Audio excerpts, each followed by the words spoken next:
In video 3, we are going to be looking at the resonance structures for the carbonate ion, which we drew the original Lewis structure for in the video part 2 for Lab 10 Lewis structure videos. In that Lewis structure, we drew the double bond to oxygen on the left-hand side.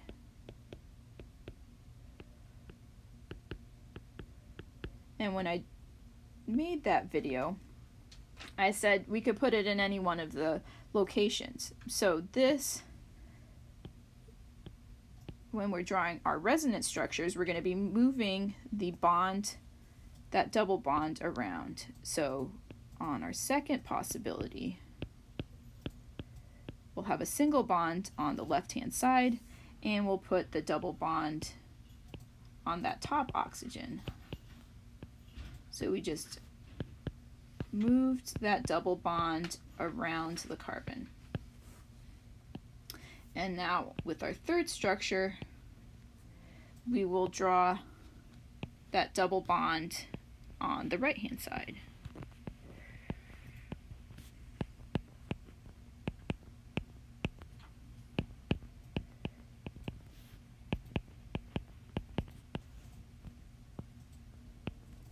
So all of these are possible resonance structures for our carbonate ion. This double bond can be in any one of these locations, and then we can calculate what's called the formal charge based on each one of these structures here, and we'll be using this table down below for doing that. Now we want to label our oxygens so we know which oxygen we're looking at, so we'll have oxygens 1, 2, and 3, and so we will just label going around. So 1, 2, 3, 1, 2, 3, 1, 2, 3.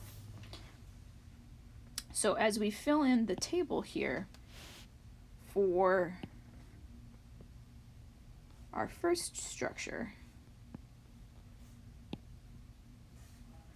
the carbon has 4 valence electrons, and each oxygen has 6. So this is what we find from our periodic table. Now the assigned electrons are going to be the number of lone pairs plus the number of bonds that are drawn around that. So carbon has 4 bonds drawn around it. Our first oxygen has 1, 2, 3, 4 as non-bonding electrons, and then it has 2 lines. So if we count up the total, we've got 1, 2, 3, 4 dots,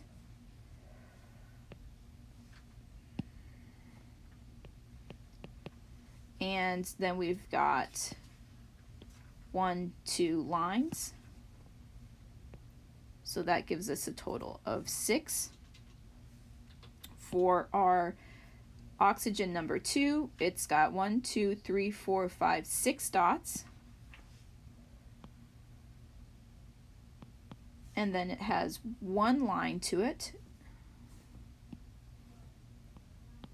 So that gives it a total of assigned of 7. And then our last oxygen has 1, 2, 3, 4, 5, 6 dots, plus the 1 line. So again, it has 7 assigned to it. Formal charge is going to be valence minus the assigned to get to our formal charge. So we have 4 minus 4 for the carbon, so that gives us 0. Oxygen number 1, we've got 6 minus 6, that gives us 0. Oxygen number 2 is 6 minus 7, so that's a -1 charge. Oxygen number 3, we've got 6 minus 7, -1 charge. Notice that our formal charge for the whole molecule in our blue drawing is going to be 0 plus 0 -1 -1 for a total of -2, which matches our -2 charge on our carbonate ion. So our formal charge is matching the charge on our total ion. As we look at our green structure, it has, again, 4 valence electrons for our carbon and 6 valence electrons for each of our oxygens. And our carbon, again, has 4 lines drawn around it. So it's got 4 from its bonds, so that gives it a total of 0. Our oxygen number 1 has 6 dots and 1 line. So it's got 6 dots and 1 line, so it has a total of 7 this time around. 6 minus 7 gives us a -1 charge for that oxygen. Our oxygen number 2, this is the one now that has the double bond on it, so it has 1, 2, 3, 4 dots and 2 lines. So it has a total of 6 electrons that are assigned around it, so its formal charge is 0. And our oxygen number 3 has 1, 2, 3, 4, 5, 6 dots and 1 line.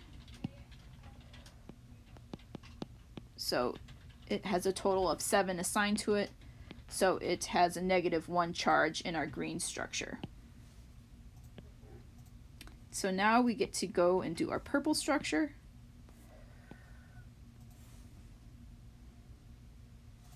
So for our purple structure, our carbon still is going to have 4 for its valence electrons, and it had 4 lines around it, so its total assigned electrons is 4. So again, it's got a 0 charge. Oxygen number 1, 6 valence electrons, and as we look at it, it's got 1, 2, 3, 4, 5, 6 dots and 1 line. So we've got 6 plus 1, so a total of 7. 6 minus 7 gives us a -1 charge on that carbon there. Oxygen number 2 has 1, 2, 3, 4, 5, 6 dots and 1 line.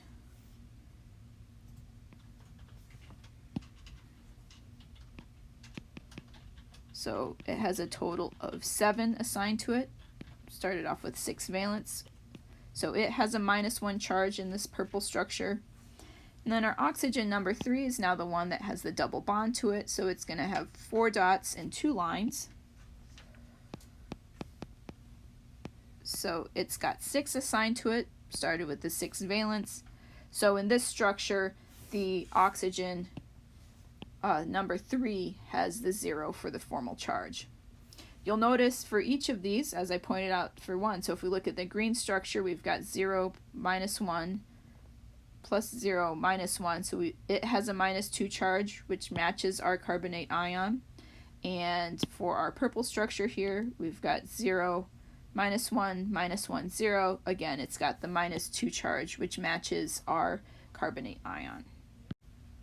So now that we've got our 3 resonance structures for the carbonate ion, we're going to go through and compare our bonds. So the CO bond in the carbonate structure to the CO bond in our CH2O. Now in this one, our only option for the double bond was between the carbon and the oxygen, which means that this double bond is going to be a double bond no matter what. In our carbonate structure, we saw that we were able to draw the double bond to each of those 3 oxygens that were going all the way around. So as we look at which one of these CO bonds is going to be shorter, the one that we expect to be shorter is going to be the one that has the more double bond type character. So in our resonance structure, in our carbonate ion, there is sort of an average between a single bond and a double bond as we look through all of those. So the CO bond that is in our CH2O molecule is going to be shorter, because there was only one option, and that was a double bond between this C and this O in that structure, so it's shorter because there is no resonance. It has no resonance for this structure. Whereas when we were looking at the CO3 2- molecule, it did have resonance, so it has resonance.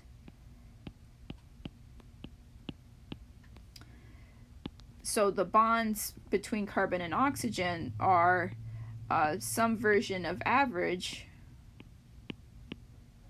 between a single bond and a double bond.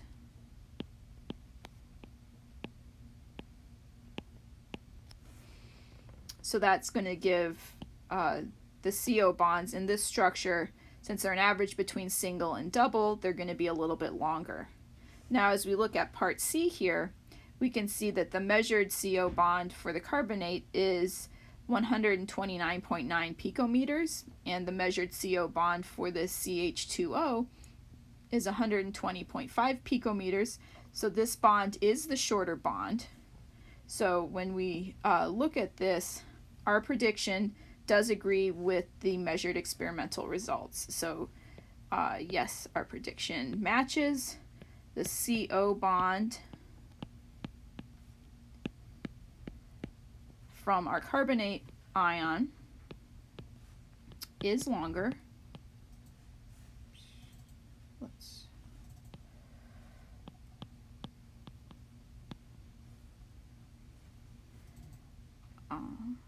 Because it is the average, it is this average between a single bond and a double bond. So it's longer because it's the average between the single and the double bond, whereas the CO bond that's in this molecule is a pure double bond because there is no resonance.